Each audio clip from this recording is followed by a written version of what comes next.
ਜਾਵੇ। ਅੱਛਾ ਮੈਨੂੰ ਪਿੱਛੋਂ ਕਿਸੇ ਕਿ ਦੋ ਬੰਦੇ ਕਿਹਾ ਕਿ ਬਜ਼ੁਰਗ ਹੈਗੇ ਨੇ ਉਹਨਾਂ ਦਾ ਸਟੇਟਸ ਹੈ ਕਿ ਉਹ ਪੈਂਚਰ ਕਦੀ ਕਦਾਰ ਫ੍ਰੀ ਵੀ ਲਾ ਦਿੰਦੇ ਨੇ। ਹਾਂਜੀ ਰੋਡ ਦੀ ਪਰਲੀ ਸਾਈਡ ਤੇ ਹੁੰਦਾ ਸਾਡਾ ਪੈਂਚਰ ਹੋਇਆ ਤੁਹਾਨੂੰ ਪੈਂਚਰ ਲਾਣਾ ਹੈ। ਠੀਕ ਹੈ ਲਾ ਦਿੰਦੇ। ਹੋਰ ਦੱਸੋ। ਤੇ ਪੈਸੇ ਵੀ ਕੋਣੀ। ਇਹ ਤਕਰੀਬਨ 45 ਸਾਲ ਤੋਂ। 45 ਸਾਲ ਤੋਂ ਜੀ ਨਹੀਂ 45 ਸਾਲ ਸਿਰਫ ਪੈਂਚਰ ਹੀ ਲਾਏ ਨੇ। ਜੀ ਬਿਲਕੁਲ ਹੈ ਕੀਤੀ ਸਾਰਿਆਂ ਦਾ ਹਰ ਬੰਦੇ ਦਾ ਇਸ ਤਰ੍ਹਾਂ ਕਰੀਦਾ ਜਿਹਦੇ ਕੋਲ ਪੈਸੇ ਨਹੀਂ ਹੈਗੇ ਉਹਨੂੰ ਲਾ ਕੇ ਦੇਈਦਾ। 45 ਸਾਲ ਤੋਂ ਇਹ ਕੰਮ ਮਸਲਾ ਤੁਹਾਡਾ ਸੀ ਜੀ।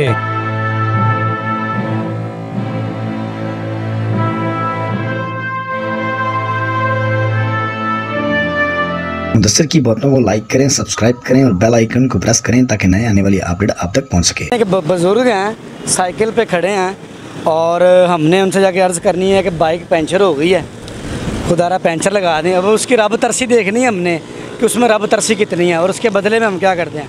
अस्सलाम वालेकुम अभी ਤੁਹਾਡੇ ਕੋਲ आ रहे हैं, तुम तैयारी फाड़ लीजिए चंगे अफसर पाए गए। हाँ जी की हाल है मेरे बुजुर्ग का? ठीक है जनाब तुम सुनाओ। वैसे ठीक है अल्लाह का शुक्र की है। गल है टूबा शुबा छुट्टी छुट्टी माशाल्लाह लग गई दिहाड़ी लग गए। कितने अरसे तो माशाल्लाह कर रहे जे काम? ਇਹ ਤਕਰੀਬਨ 45 ਸਾਲ ਤੋਂ। 45 ਸਾਲ ਦੀ। हाँ जी ਰੋਡ ਦੀ ਪਰਲੀ ਸਾਈਡ ਤੇ ਹੁੰਦਾ ਸਾਡਾ ਪੈਂਚਰ ਹੋਇਆ ਤੁਹਾਨੂੰ ਪੈਂਚਰ ਲਾਣਾ ਹੈ। ठीक है ला देंगे। ਹੋਰ ਦੱਸੋ। ਤੇ ਪੈਸੇ ਵੀ ਕੋਣੀ। ठीक है ला देंगे। और जनाब ਜਿੱਤ ਲਿਆ ਜੇ ਹਰ ਚੀਜ਼ ਜਿੱਤ ਲਈ ਜੇ ਹਰ ਚੀਜ਼ ਜਿੱਤ ਲਈ ਜੇ। ओके जी ਮੈਂ ਗੁਜ਼ਰ ਰਿਹਾ ਸੀ ਮੈਂ ਤੁਹਾਨੂੰ ਦੇਖਿਆ ਹੈ ਕਿ ਮਾਸ਼ਾਅੱਲਾ ਬਜ਼ੁਰਗ ਹੈ ਇਸ ਉਮਰ ਦੇ ਵਿੱਚ ਮਿਹਨਤ ਕਰ ਰਹੇ ਨੇ। 45 ਸਾਲ ਸਿਰਫ ਪੈਂਚਰ ਹੀ ਲਾਏ ਨੇ। अच्छा जी ਭਰਾ ਮੇਰੇ ਜਵਾਨ ਨਹੀਂ ਹੋਏ? ਉਹ ਬਾਕੀ ਛੋਟੇ ਨੇ ਜੀ। ਛੋਟੇ ਨੇ। ਛੋਟੇ ਨੇ।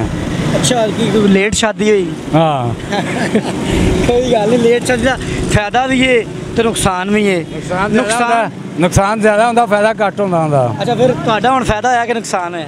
ਬਾਕੀ ਹੁਣ ਆਪਣਾ ਫਾਇਦਾ ਫਾਇਦਾ ਹੋਇਆ ਫਾਇਦਾ। ਨਹੀਂ ਇੱਕ ਗੱਲ ਦੱਸ ਰਿਹਾ ਕਦੀ ਇੰਜ ਹੋਇਆ ਕਿ ਕੋਈ ਅੱਲਾ ਦਾ ਨੇਕ ਬੰਦਾ ਤੁਹਾਡੇ ਕੋਲ ਆ ਗਿਆ ਉਹਨੇ ਕਹਿ ਦਿੱਤਾ ਕਿ ਯਾਰ ਮੈਂ ਮਜਬੂਰ ਹਾਂ ਕਿ ਗੱਡੀ ਨੂੰ ਪੈਂਚਰ ਲਾਣਾ ਪੈਸੇ ਨਹੀਂ ਹੈਗੇ ਤੇ ਕਦੀ ਕੋਈ ਰੱਬ ਤਰਸੀ?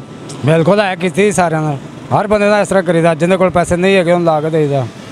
45 ਸਾਲ ਤੋਂ ਇਹ ਕੰਮ ਮਸਲਾ ਤੁਹਾਡਾ ਸੀ ਜੀ ਕਿ ਪੈਸੇ ਦੇ ਦੇਵੇ ਠੀਕ ਹੈ ਨਾ ਦੇਵੇ ਜਾਵੇ।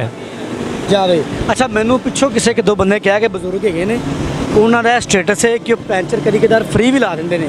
ਹੁਣ ਵੱਲਾ ਆਲਮ ਤੁਸੀਂ ਹੋ ਕੋਈ ਹੋਰ ਹੈ ਮੈਨੂੰ ਨਹੀਂ ਪਤਾ ਤੁਹਾਡਾ ਨਾਮ ਕੀ ਹੈ? ਮੇਰਾ ਨਾਮ ਇਲਿਆਸ। ਇਲਿਆਸ। ਅੱਛਾ ਮੈਨੂੰ ਉਹਦਾ ਨਾਂ ਨਹੀਂ ਉਹਨਾਂ ਨੇ ਦੱਸਿਆ ਲੇਕਿਨ ਉਹਨਾਂ ਕਿਹਾ ਬਜ਼ੁਰਗ ਹੈਗੇ ਨੇ ਪੁੱਲ ਤੋਂ ਅੱਗੇ ਹੀ ਬੈਠੇ ਨੇ ਗੱਜੂਮਤ ਰਗੜਾ ਵਾਲਾ ਪੁੱਲ ਹੈਗਾ। ਮੈਂ ਕਿਹਾ ਮੈਂ ਜ਼ਰੂਰ ਉਹਨਾਂ ਨਾਲ ਪ੍ਰੋਗਰਾਮ ਕਰਾਂਗਾ ਤੇ ਹੁਣ ਮੈਂ ਤੁਹਾਨੂੰ ਕਿਹਾ ਅਗਰ ਰੈਂਡਮ ਮੇਰੀ ਮੋਟਰਸਾਈਕਲ ਪੈਂਚਰ ਤੁਸੀਂ ਕਿਹਾ ਮੋਸਟ ਵੈਲਕਮ ਬਾਸ਼ਾ ਲਾ ਦਿੰਦੇ। ਹੋਰ ਦੱਸੋ। ਮਸਲਨ ਕਿ ਤੁਹਾਡੇ ਕੋਲ ਸਟੈਂਡ ਤੇ ਇੱਕ ਮਿੰਟ ਮੋਟਰਸਾਈਕਲ ਲਾ ਦਿਓ ਕੋਈ ਪਰੇਸ਼ਾਨੀ ਨਹੀਂ ਮੇਰਾ ਕੰਮ ਚੱਲਿਆ ਸੀ ਨਾ ਮੈਂ ਆਇਆ 5 ਮਿੰਟ ਆਇਆ 5 ਮਿੰਟ ਦਾ ਮੇਰਾ ਕੰਮ ਹੈਗਾ।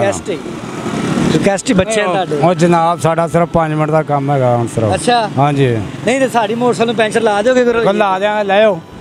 ਤੁਸੀਂ ਕਹਿ ਰਹੇ ਹੋ ਮੈਂ ਫਿਰ ਚਲਾ ਜਾਣਾ ਵਾ। ਚਲੋ ਉੱਥੇ ਜਾ ਕੇ ਲਾ ਦਿੰਦੇ। ਹੋਰ ਦੱਸੋ। ਮੋਟਰਸਾਈਕਲ ਮਾਸ਼ਾਅੱਲਾ ਪੈਂਚਰ ਨਹੀਂ ਹੈ ਮੇਰੀ ਮੋਟਰਸਾਈਕਲ ਉਹ ਸਾਹਮਣੇ ਖੜੀ ਹੈ ਉਹ ਸਾਹਮਣੇ ਖੜੀ। ਠੀਕ ਹੈ ਮੈਂ ਸਿਰਫ ਤੁਹਾਡੀ ਇੱਕ ਇਮਾਨਦਾਰੀ ਵੇਖੀ ਕਿ ਤੁਹਾਡੇ ਬਾਰੇ ਜੋ ਕਮੈਂਟਸ ਸੀ ਉਹ ਸੱਚੇ ਨੇ ਕਿ ਨਹੀਂ। ਠੀਕ ਹੈ। ਅੱਛਾ ਜਿਹੜੇ ਬਜ਼ੁਰਗ ਤੁਹਾਡੀ ਉਮਰ 'ਚ ਆ ਕੇ ਬੈੱਡ 'ਤੇ ਪੈ ਗਏ ਨੇ ਤੁਸੀਂ ਮਿਹਨਤ ਕਰ ਰਹੇ ਹੋ ਉਹਨਾਂ ਨੂੰ ਕੋਈ ਪੈਗਾਮ ਦੇਣਾ ਚਾਹੋਗੇ? ਪੈਗਾਮ ਉਹਨਾਂ ਨੂੰ ਅਸੀਂ ਕੀ ਦੇਣਾ ਉਹਨਾਂ ਨੂੰ ਅੱਲਾਹ ਤਾਲਾ ਇਜ਼ਤ ਤੰਦਰੁਸਤੀ ਜ਼ਿੰਦਗੀ ਦੇਵੇ। ਅੱਛਾ ਹੋਰ ਇਸ ਤੋਂ ਅੱਗੇ ਕੁਛ ਨਹੀਂ ਕਰ ਸਕਦੇ। ਤੁਹਾਨੂੰ ਕੋਈ ਚੰਗਾ ਜਿਹਾ ਕਾਰੋਬਾਰ ਕਰਾ ਦਈਏ ਤੇ ਘਰ ਸਕੂਨ ਨਾਲ ਬਹਿ ਜਾਓਗੇ ਕੀ ਕਹਿੰਦੇ ਹੋ?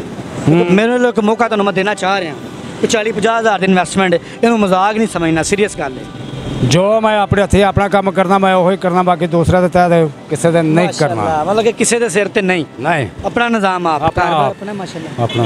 ਚਲੋ ਜੀ ਤੁਹਾਨੂੰ ਤੰਗ ਤਾਂ ਨਹੀਂ ਕੀਤਾ? खुश रहो बात सान तंग करके तो अंदर बना गई साढ़े को।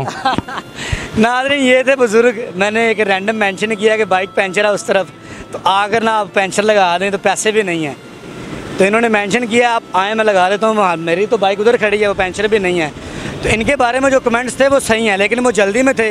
ये सामने इनकी ये ट्यूब्स ये सामान देखें कैमरा में थोड़ा पास आ जाएँ ये देखें ये सामान आप देख रहे हैं ये सामान कैमरा मैन अगर मेरा थोड़ा दिखा सके तो ये एक मेहनती इंसान की पहचान होती है। 2023 में भले का दौर नहीं है लेकिन बुज़ुर्ग को सलाम करना पड़ेगा। This is not a little ये बहुत बड़ी बात है। बुज़ुर्ग की स्टोरी के लिए कमेंट कीजिएगा। इसी के साथ अपने मेज़बान मुदस्सिर को इजाज़त दें। देखते रहे मुदस्सिर की बातें देखते हैं सुनते गानों को मुदस्सिर का सलाम।